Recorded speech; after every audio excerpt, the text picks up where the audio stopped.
Wow. Ça fait tout bizarre de me tenir ici, parce que d'habitude je suis plutôt de ce côté. On va essayer de s'adapter. Tu vois, c'est le sous-thème que je développe, s'adapter au changement.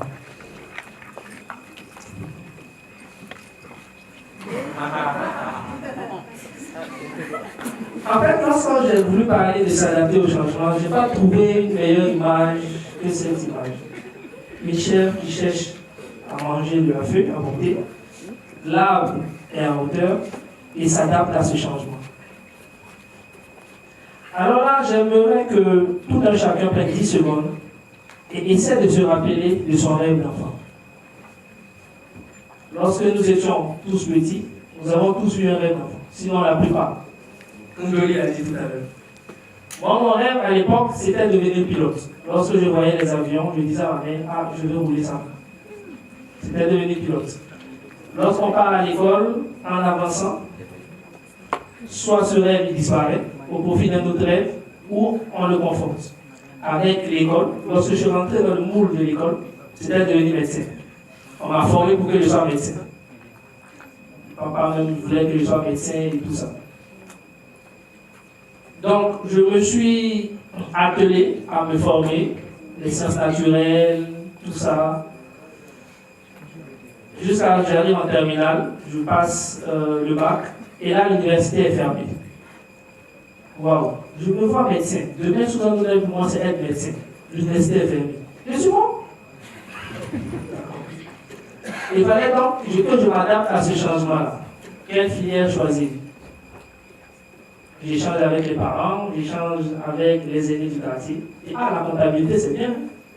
Ça paye, oui, les gens portent de grosses vestes, c'est bon. Devenir comptable. Je n'ai jamais pensé. D'accord, on va se lancer. J'ai commencé, donc je me suis orienté vers la comptabilité. Au début, c'était difficile. On me parle de débit, de crédit. Je ne sais pas. On me dit juste apprends, vas-y. C'était vraiment pas facile. Et un jour, je me suis assis et je me suis posé la question. Je me dis, non, moi je suis un champion. Est-ce que je vais être acteur de ma propre vie ou subir ma vie? Je me suis posé la question face à ce qui m'arrivait. Non, je voulais être acteur de ma propre vie. Et c'est là que je me suis rendu compte que s'adapter au changement, lorsqu'on a un objectif, lorsqu'on veut atteindre un but, est très important. J'ai retenu 4 choses du peu que j'ai vécu. La première des choses, c'est que lorsqu'on veut vraiment s'adapter à un changement, il faut laisser tomber certaines attentes. Je disais que je voulais être médecin, je me voyais bien en blouse, avec le stéthoscope, à écrire du charabia, parce que moi c'est ce que j'écris. Oui, non, tu n'as rien, tu peux juste prendre 2 comprimés, ça va. J'aimais bien. Et là, je devais laisser cette blouse contre une veste. Je devais laisser le stéthoscope contre une calculatrice. Comment j'allais réussir ce changement-là? Il fallait que je prenne le temps de découvrir ce que c'était que la comptabilité. Parce que nous avons beaucoup d'appréhension sur certaines choses. Et ça, c'est la règle numéro 2 que j'ai eu à apprendre. Prendre le temps de découvrir la nouvelle situation. J'ai commencé à rencontrer des comptables, j'ai vu des experts comptables. Je me suis rendu compte que ce métier n'était pas si mauvais que ça. C'est vrai que mon objectif à l'époque, c'était être médecin. Je me suis demandé pourquoi je voulais donc être médecin. C'était sauver des vies, c'était améliorer le bien-être des personnes. Mais est-ce qu'étant comptable ou expert comptable, je ne pouvais pas faire la même chose? Ah là, si. L'expert comptable, c'est le médecin de l'entreprise. Et oui, lorsqu'on veut être footballeur, on fait une visite médicale. On va chez le médecin. Lorsque l'entreprise a besoin de crédit, elle va aussi chez l'expert comptable pour qu'il essaie de faire un diagnostic de l'entreprise. Donc, quelque part, en devenant comptable, je serai toujours médecin, mais médecin des entreprises. Ah, j'ai pris ça comme ça. Je dis, ok, on y va. La première année, c'est bien passé. La deuxième année, c'est bien passé. La troisième année, c'était bien. J'ai voulu arriver à l'expertise comptable. Là, je vois papa, il dit, ah, papa, je vais faire l'expertise comptable. Il a souri. C'est tout ce qu'il a fait. Je vais faire ça où et comment? Ah, on m'a parlé du César. Je vais venir au César faire l'expertise comptable. D'accord, on va passer le concours. Je passe le concours, j'ai pu avoir le concours, il faut venir. Papa, je pars pour combien d'années? Ah, moi je peux te promettre un an seulement. Je vais faire l'expertise comptable, je suis en 3e année, il me reste au moins 5 ans. Il me dit qu'il ne peut me garantir qu'une seule année. C'était difficile. Je suis quand même venu. Et arrivé à Dakar, mon objectif, en fait, ce que j'avais en tête, c'était épargner au maximum. Je sais que je ne pouvais pas payer la formation. Mais au moins, quand j'allais venir le voir, il me dit, ah, j'ai pu économiser ne serait-ce que 100 000. Je vais dire, ah, il a fait un effort, je vais l'accompagner ou on va m'aider. Aussi, pourquoi pas avoir des bourses. Donc, quand je suis arrivé à Dakar, j'ai créé une entreprise. C'était tout d'abord une petite machine. Les gens se sont moqués de moi, on me disait que je faisais des photocopies. Un comptable qui fait des photocopies. Mais derrière, l'idée que j'avais, c'était m'aider moi-même, parce que le coût de l'impression était très cher à Dakar, et aussi aider les autres, parce que c'était les étudiants qui bénéficiaient de ces produits-là. Et derrière, je fais un peu d'argent. Il ne faut pas se. Voilà, faut dire la vérité aussi.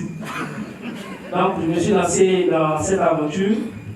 Et l'une des choses, la chose que j'avais le plus, et je pense que la plupart des étudiants l'ont, c'est souvent le temps. Quand l'étudiant a beaucoup de temps, ça, quand j'ai commencé à travailler, je me suis rendu compte. Oh, c'est dur. Quand l'étudiant a beaucoup de temps. Et ce temps-là, je connaissais ma situation. Je sais qu'après un an, je rentre. Oh, je suis revenu au César et je rentre après un an. Alors, comment je fais? D'accord? Donc, je me suis rendu compte que je ne devais pas brûler mes opportunités pour un confort temporaire. Ce temps-là, qu'est-ce qu'on a fait?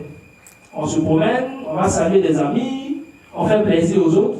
Je ne dis pas que c'est mauvais. Mais une partie de ce temps, est-ce qu'on ne peut pas prendre pour réaliser quelque chose, pour se développer? Aujourd'hui, lorsqu'on veut travailler, on nous dit qu'il faut avoir une expérience. D'accord? Mais comment avoir une expérience si aucune entreprise nous ouvre ses portes? Il y a la vie associative qui permet de développer des compétences. Il y a l'entrepreneuriat qui permet de développer des compétences. Aujourd'hui, moi, je suis auditeur, c'est grâce à l'entrepreneuriat. Donc, je ne devais pas brûler les opportunités que j'avais pour un confort temporaire. Donc, la nuit, je travaillais, la journée, j'étais à l'école, et c'était vraiment difficile. Parce qu'à la fin, il fallait que j'obtienne une bourse, ce qui n'était pas évident. Donc là, je me suis rendu compte que je ne pouvais plus m'arrêter, il fallait que je sois prêt à foncer. Règle numéro 3. Lorsqu'on a un objectif, peu importe ce qui se passe, et qu'on veut vraiment s'adapter à tout ce qui arrive et atteindre cet objectif, il faut qu'on soit prêt à foncer. Et j'ai foncé. J'ai foncé au point où, à la fin de la 3e année, j'ai eu et la bourse et l'entreprise se portait bien. Et ça, j'étais vraiment content de moi. Content aussi parce que j'aidais beaucoup les autres. Les étudiants payés à crédit, il y a beaucoup qui me doivent, je vois quelques-uns dans la salle. Voilà.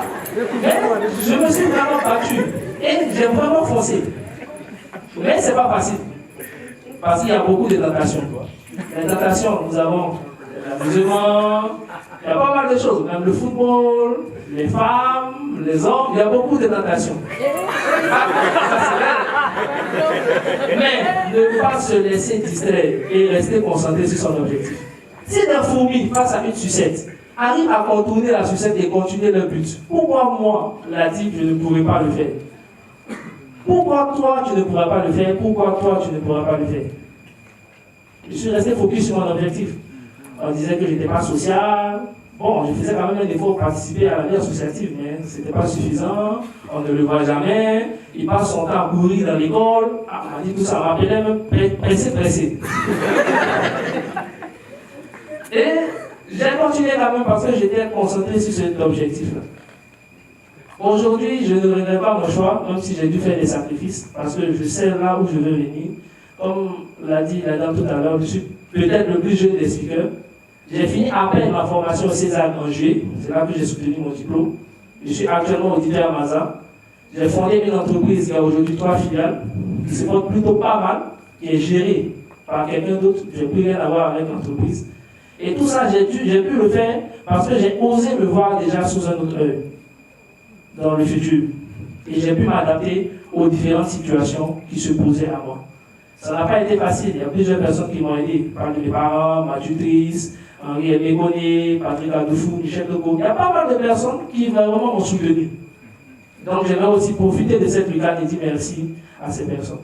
Le 4e élément qui est très important, selon moi, c'est regarder son rétroviseur et méditer. Lorsque je suis arrivé à fin juillet, je me suis arrêté. J'étais venu à Dakar normalement pour 1 an, mais dans ma tête, c'était faire des bêtises comptables. Je viens d'avoir mon Master 2. À quel niveau je suis? Qu'est-ce qui a marché? Qu'est-ce qui n'a pas marché? Il fallait faire un point et méditer sur l'avenir, voir ce qu'il fallait corriger. Et c'est aussi ça, lorsqu'on veut se voir sur un autre œil, il faut souvent s'arrêter, prendre le temps de regarder le rétroviseur, pas regarder derrière. Parce que lorsqu'on conduit que tu regardes derrière, tu peux faire un accident. Tu regardes juste sur le rétroviseur, ne t'attends pas sur tes succès, ne t'attends pas sur tes échecs. N'oubliez pas, les cicatrices du passé ne déterminent pas là où nous allons, mais plutôt la manière dont nous allons. Je reprends, les cicatrices du passé ne déterminent pas là où nous allons, mais plutôt la manière dont nous allons. C'est ce que j'ai fait. Et la photo qui représente le plus cette joie que j'avais, du travail que j'avais accompli, c'est celle-là. Quand je pense qu'en 3 ans, j'ai pu avoir tous ces prix dans une entreprise fonctionnelle. Aujourd'hui, il fait partie d'un des plus grands groupes en audit, pour lesquels, oui, je suis auditeur. C'est une joie qui est immense pour moi, pour mes parents, pour mes proches. Et je le souhaite à tout le monde. Je souhaite à ce que tout le monde se projette dès aujourd'hui, que tout le monde arrive à atteindre vraiment ses objectifs, peu importe ce qui se passe. Et je reviens pour terminer sur ces 4 éléments. C'est laisser tomber certaines attentes. J'ai dû laisser, comme je l'ai dit, la blouse pour la veste. Aujourd'hui était samedi, voilà pourquoi je n'ai pas voulu prendre la veste. Être prêt à foncer, mais pas foncer les yeux baissés. Regardez là où nous allons, prendre des conseils, apprendre de nos erreurs, prendre le temps de découvrir tout changement qui s'oppose à nous. Parce que oui, nous sommes dans un système, comme l'a dit Jolie, tout ne dépend pas de nous. Beaucoup de choses peuvent changer, mais il faut quand même prendre le temps nécessaire pour découvrir cette nouvelle situation, en sortir les opportunités et les menaces pour continuer notre chemin. Et enfin, de temps en temps, s'arrêter, sinon ralentir, regarder le rétroviseur et voir ce qui a marché, ce qui n'a pas marché pour continuer. Rendez-vous au sommet, les gars.